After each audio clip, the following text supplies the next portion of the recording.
Hello girls, so in this lecture we are going to discuss about vitamin D. Okay, so in previous lecture we have discussed about vitamin A.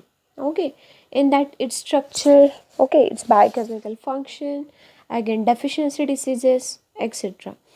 So in today's lecture we are going to see vitamin D. Okay, so vitamin D is required for formation of bones. Bone formation हे कशावरती depend असतं तर vitamin D वरती.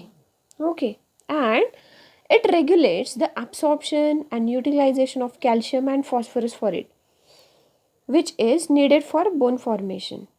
Ergocalciferol, that is vitamin D2, and cholecalciferol, that is vitamin D3, are precursors of active form of vitamin D in plants and animals respectively. See, why this vitamin D is very essential. Our body is having a specific size, shape, okay, and that shape is just due to because of bony skeleton, okay, and that bony skeleton is made up of so many bones, that is 206 bones. Okay, आता हे bones जे आहेत हे कसे prepare होतात तर due to calcium आणि phosphorus.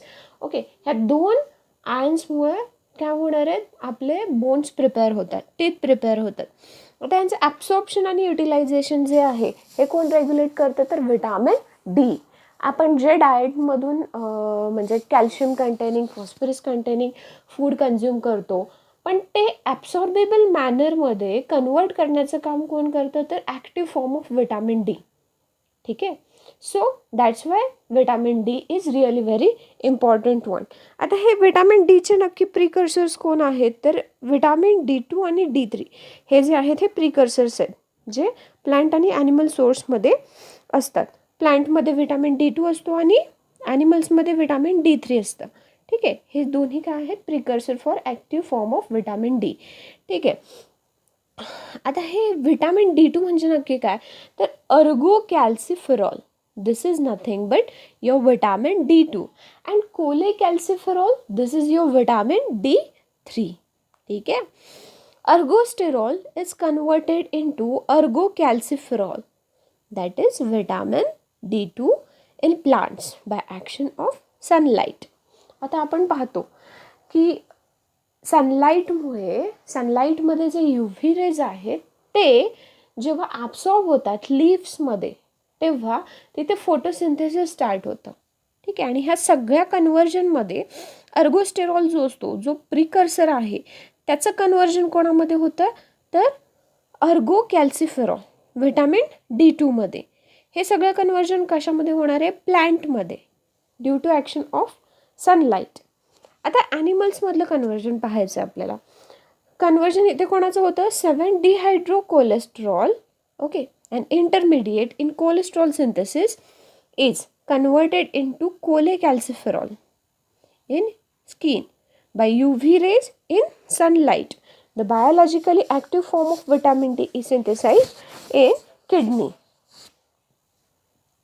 As compared to plant body, animal body मध्ये थोडं कॉम्प्लेक्स कन्वर्जन असतं.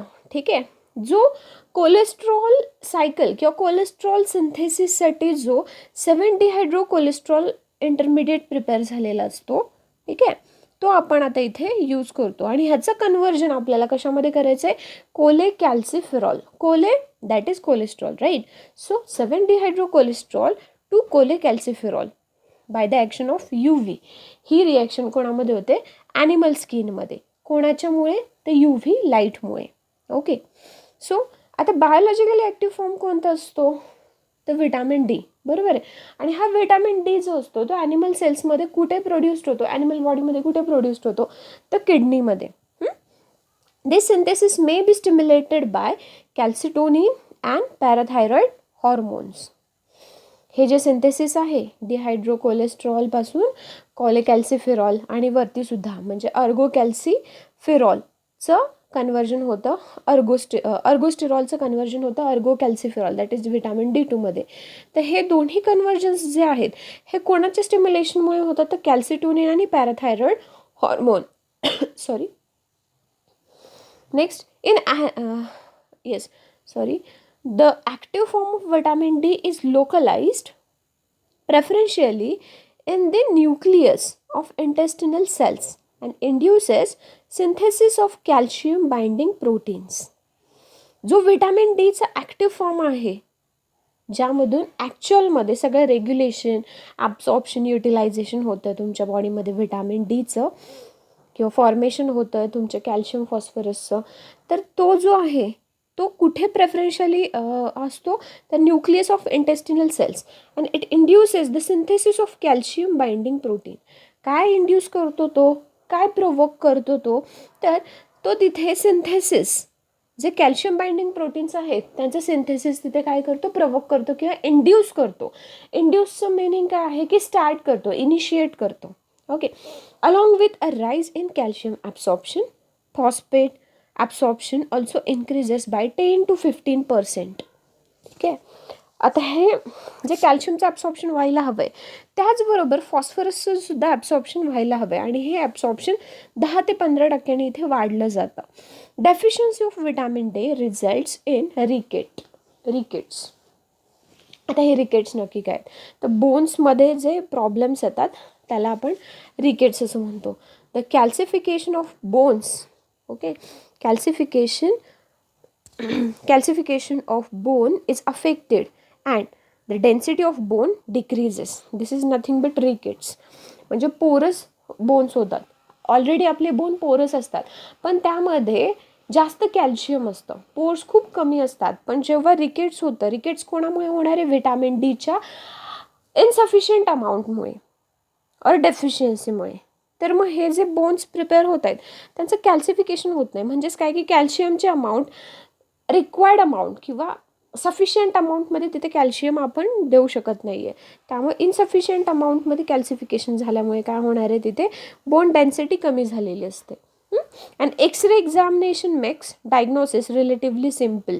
In 1921 Mellenby recognized that cod liver oil contains a factor that could prevent rickets. Okay, आता एक सायंटिस्ट आहे मेलनबायने 1921मध्ये एक रिसर्च केला, आणि त्याच्यामुळे त्याला फाइंडिंग्स काय मिळालेले आहेत, तर कॉड लिव्हर ऑइल जेव्हा आपण युटिलाइज करतो, ठीक आहे, तर त्या कॉड लिव्हर ऑइलमध्ये एक असा फॅक्टर आहे जो रिकेट्स होऊ देत नाही. रिकेट्स म्हणजेच काय की fragile bones.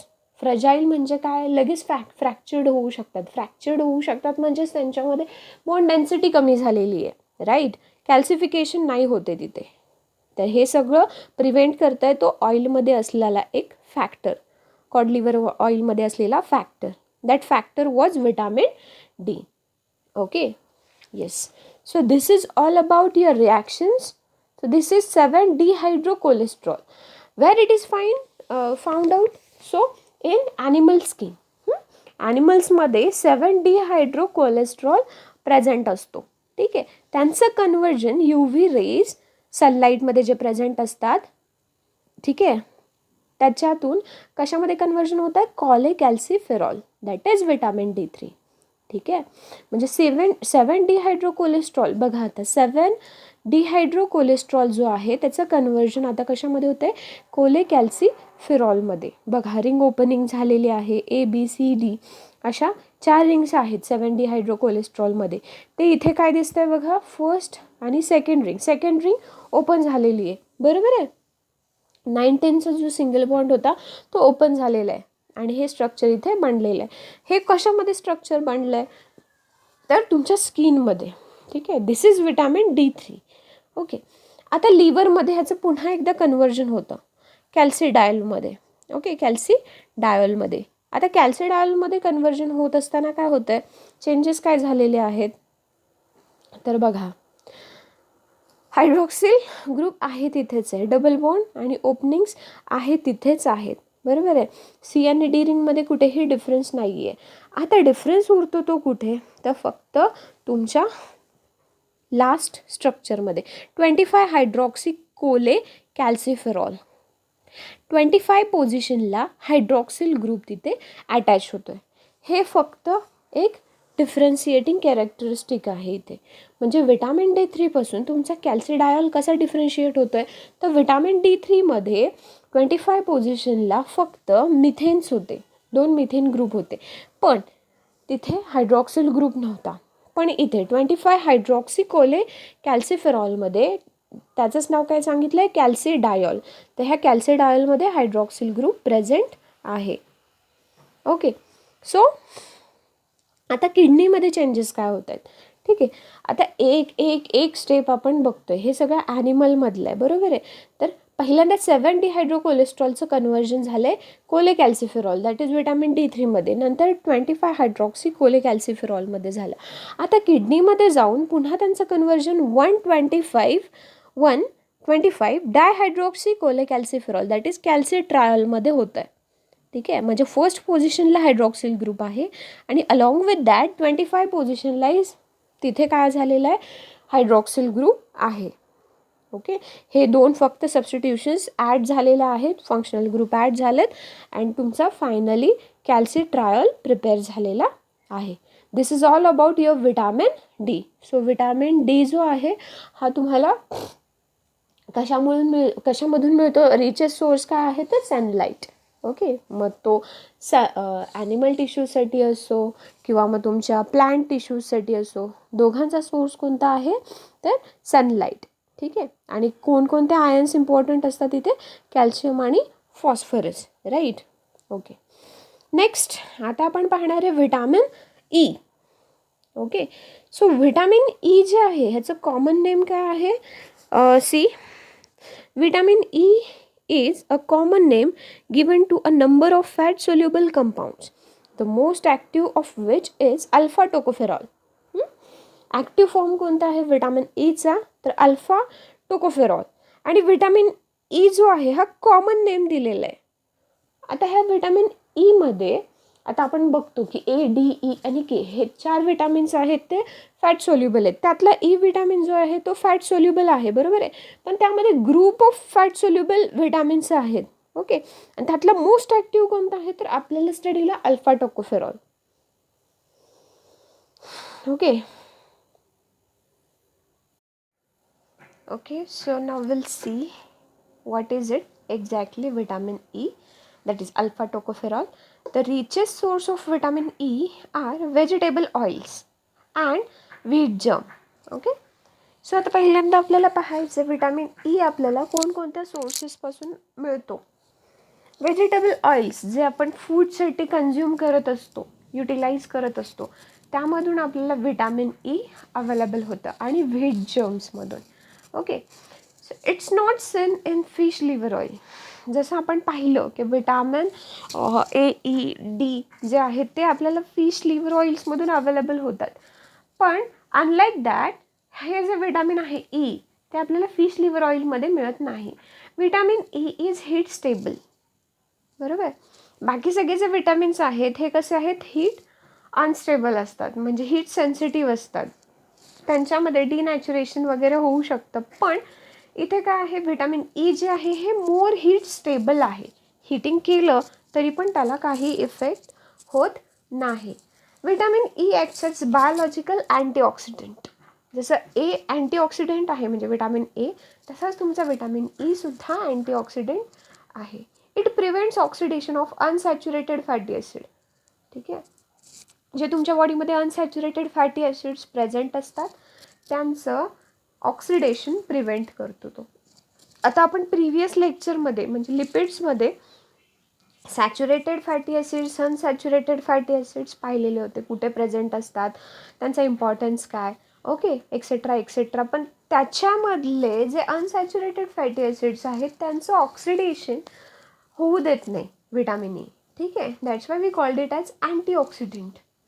Vitamin E is having an effect on reproductive functioning of rats. ठीक आहे. आता हा एक एक्सपेरिमेंट आहे ज्यामध्ये त्यांनी हे काढलेला कन्क्ल्युजन आहे की विटॅमिन ई जे आहे ते रॅटमधल्या रिप्रोडक्टिव्ह सिस्टीमवरती पण इफेक्ट दाखवतो, म्हणून त्याला अँटी स्टर्लिटी फॅक्टर म्हटलं जातं. ठीक आहे.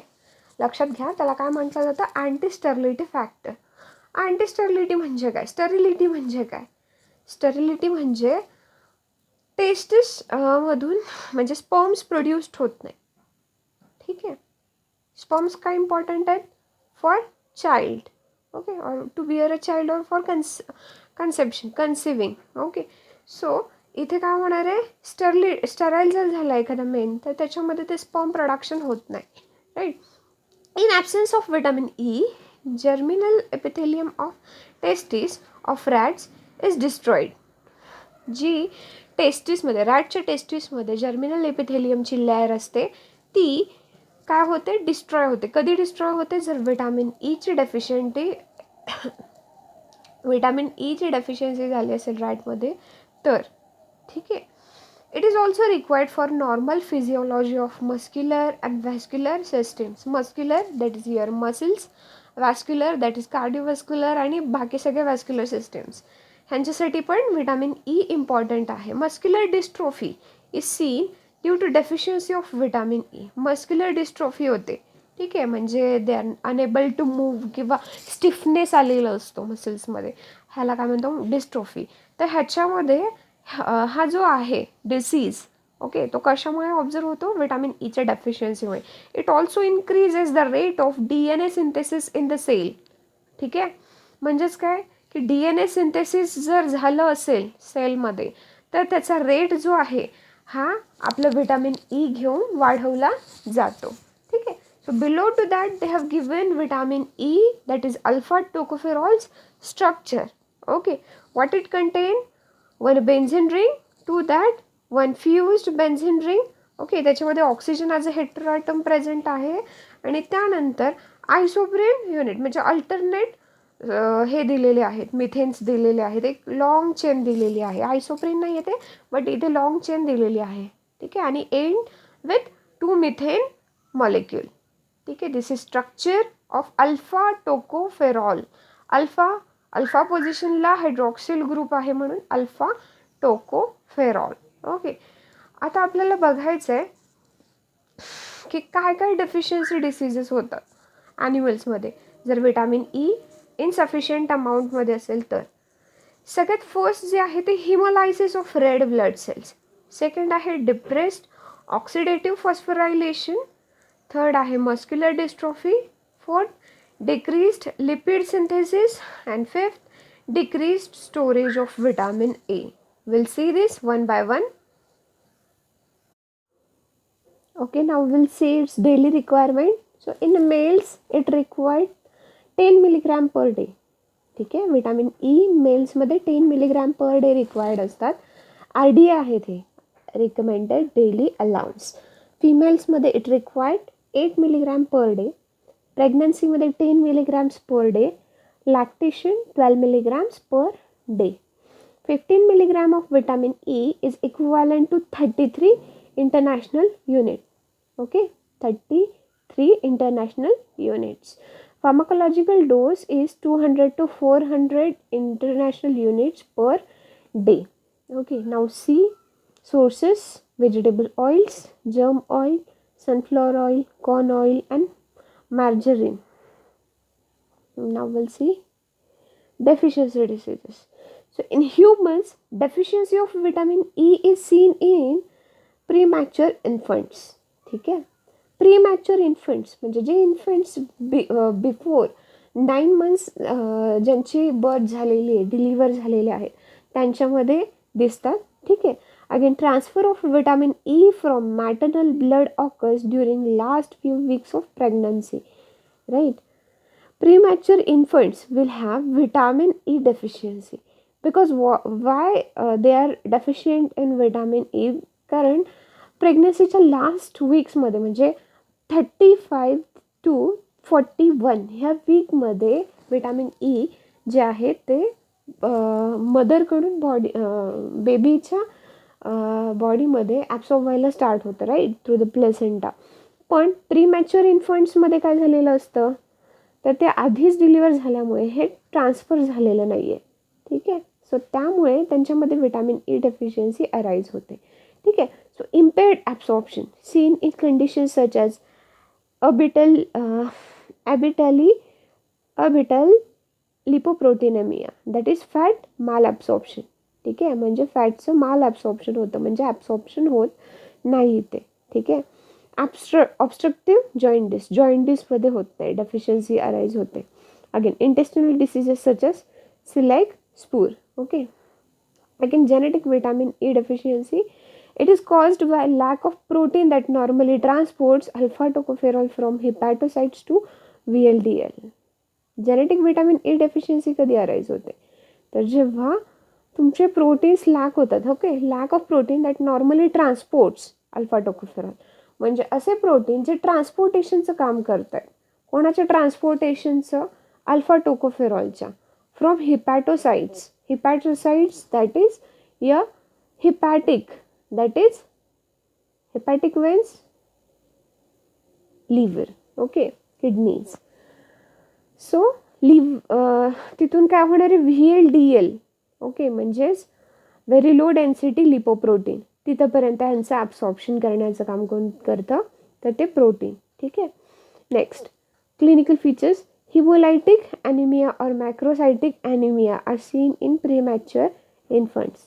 बिफोर टाईम त्यांची डिलेव्हरी झालेली आहे आणि त्यांच्यामुळे काय झालेलं आहे? त्यांच्यामध्ये प्लॅसेंटल ट्रान्समिशन किंवा ट्रान्सपोर्टेशन झालेलं नाही आहे व्हिटॅमिन ईचं, आणि त्याच्यामुळे they are lacking in that vitamin E. त्यामुळे हिमोलायटिक ॲनिमिया और macrocytic anaemia. Next, in adults increase susceptibility of erythrocytes for haemolysis under oxidative stress. ॲडल्ट्समध्ये काय होतं? Susceptibility of erythrocyte for haemolysis. Haemolysis means what? Breakdown of WBC-RBCs. ठीक आहे. कशामुळे होत आहेत? तर इरिथ्रोसाइट्स जे आहेत हे ससेप्टिबल झालेत, खूप जास्त ससेप्टिबल झालेत. कशासाठी? Breaking down of RBCs and WBCs under oxidative stress. Okay. Next, muscle weakness and proteinuria is seen. Muscle weakness होतो पेशंट्समध्ये. प्रोटीन युरिया, प्रोटीन्स प्रेझेंट होतात, येतात तुमच्या युरिनमध्ये. ठीक आहे. आता आपल्याला पाहायचं muscular dystrophy. Vitamin E deficiency leads to increase oxidation of PUFA, polyunsaturated fatty acid. Okay, लिहून घ्या तिथे, polyunsaturated fatty acid with consumption of oxygen and production of peroxides. ठीक आहे. सो मस्क्युलर डिस्ट्रॉफी म्हणजे नक्की काय? Increased oxidation of PUFA, polyunsaturated fatty ॲसिड्सचं oxidation वाढवलं जातं. ठीक आहे. आणि ऑक्सिजन जो आहे हा प्रोडक्शनसाठी प्रिपेअर होतं. कशाच्या? तर पेरॉक्साइड्सच्या. Peroxides increases the intracellular hydrolysis activity. जे पॅरॉक्साइड्स वाढलेले आहेत कशामुळे? पुफाच्या ऑक्सिडेशनमुळे. त्यांची ॲक्टिव्हिटी काय आहे? तर ते इंट्रासेल्युलर हायड्रोलेज एन्झाईम जे आहे त्याची ॲक्टिव्हिटी एन्हान्स करतात. आता हायड्रोलेजेस काय करतात हे बघायचं आपल्याला. The hydrolases enzyme catalyse breakdowns in muscle and produces muscular dystrophy. ठीक आहे. हे काय करतात? मग तुमच्या मसल्समध्ये ब्रेकडाऊन करतात. ठीक आहे. Catalyses breakdown in muscle and produces muscular dystrophy. काय प्रोड्यूस करतात ते? Muscular dystrophy. Okay. The muscles creatinine is low and creatinuria occur over here. मसल्समधली क्रिएटिनची लेवल जी आहे ही खूप लो होते आणि क्रिएटिन युरिया विजिबल असतो इथे. नेक्स्ट आहे hepatic necrosis. Vitamin E and selenium prevents hepatic necrosis. Necrosis म्हणजे काय? तर सेल्स डॅमेज होत आहेत, डाय होत आहेत. Okay. So spinocerebellar ataxia and impaired vision. Chronic deficiency in children is associated with ataxia, weakness, loss of touch and position senses, impaired vision and retinopathy as well. हे सगळे symptom कोणाचे आहेत? तर vitamin E. हेपॅटिक necrosis होतं म्हणजे नक्की काय होतं? तर स्पायनोसेरेबेलर अटॅक्सिया आणि इम्पेअर्ड व्हिजन होतं. दिसणं आपल्याला ब्लर होतं थोडं. क्रोनिक डेफिशियन्सी जर झाली चिल्ड्रन्समध्ये तर अटॅक्सिया होतो. अगेन विकनेस अराईज होतो पेशंट्समध्ये. टच वगैरे सेन्सेस आहेत हे कमी होतात.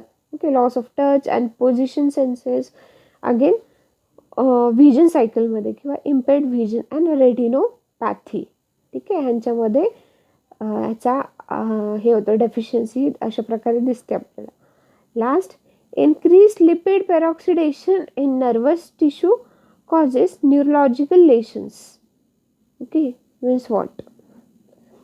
Lipid peroxidation. Lipid peroxidation, lipids जे असतात पॉलिअनसॅच्युरेटेड फॅटी ॲसिड्समधले लिपिड्स, त्यांचं परऑक्सिडेशन करणं जे आहे हे इथं वाढलं जातं. ओके, आणि हे नर्वस सिस्टीम जे आहे त्याच्यामुळे मग काय होणार? It causes neurological लेशन्स.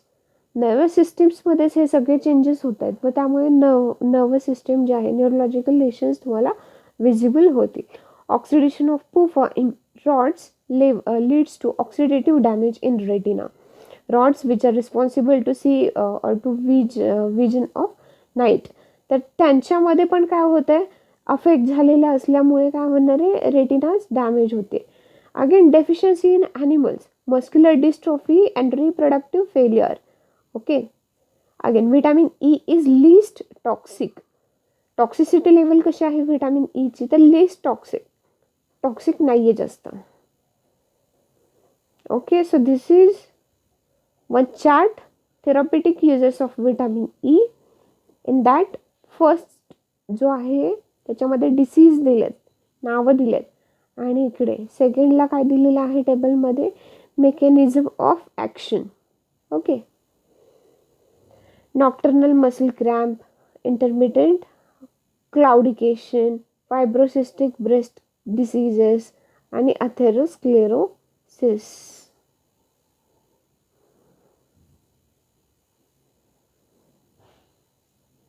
Okay,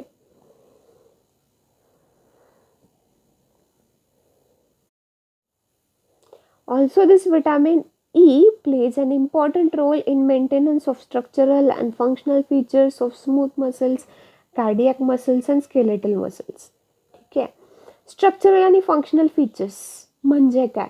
structure maintain करण्याचं काम, तसंच फंक्शन मेंटेन करण्याचं काम जे आहे हे विटॅमिन ई पाहत असतो, मेंटेन करतो थोडक्यात. ओके, मग हे कोणाकोणाचे फीचर्स असणार? तर smooth muscles, cardiac muscles and skeletal muscles. मग स्मूथ मसल्स कुठे कुठे प्रेझेंट असतात? तर तुमच्या हार्टवरती आहेत, तुमच्या आईजमध्ये आहेत आणि तुमच्या व्हायटल ऑर्गन्सवरती हे स्मूथ मसल्स प्रेझेंट असतात.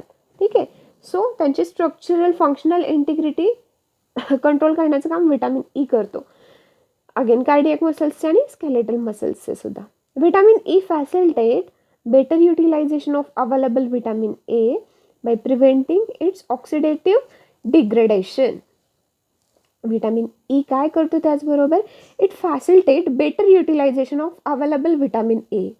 ठीक आहे, फॅसिलिटेशन म्हणजे नक्की काय?